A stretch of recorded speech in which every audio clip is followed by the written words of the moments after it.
څه به کوې چې کله په تا پسې ملک الموت راشي او تا نه ساه اخلي. سورة القيامة کې الله ناشنا منزل كلا إذا بلغت التراقي. الله وی کله چې راورسېده روح، کله چې راورسېده روح مرۍ ته، وقیل من راق. یاره څوک وایي ډاکټر وله راولئ، څوک وایي دمګر وله راولئ، څوک وایي مولا وله راولئ.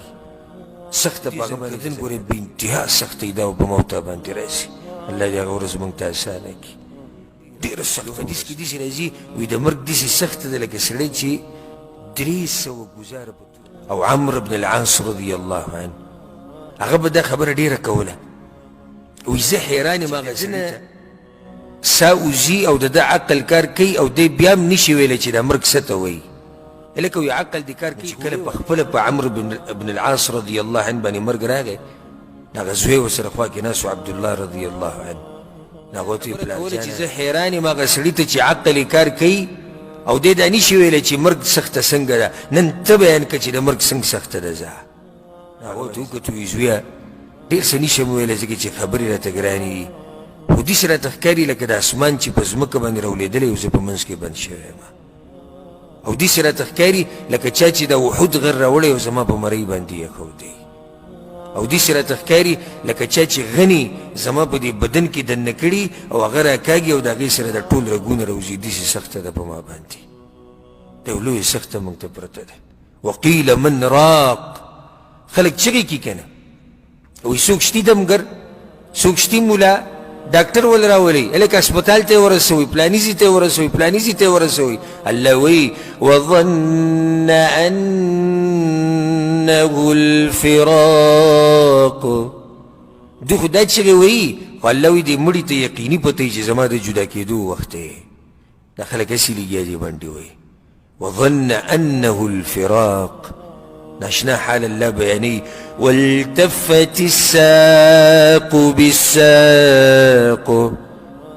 الله وایي کله چې یوځای شي پنډۍ د پنډۍ سره إلى ربك يومئذ المساق.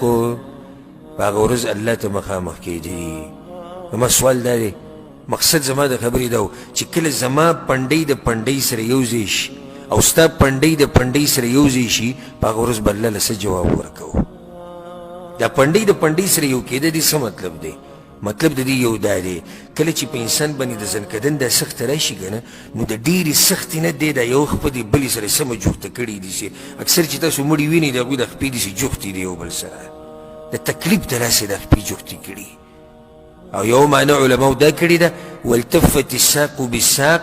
او کله چې پنډۍ د کفن یوځای شي د پنډۍ د انسان سره، د دې کفن هم پنډۍ ده که نه، د کفن سر هم دی، سر دی اولنی سر دې ته سر وایي، اخرنی چې کوم دی د پنډۍ وایي که نه، نو اخر د کفن یوځای شي د انسان د پنډۍ سره.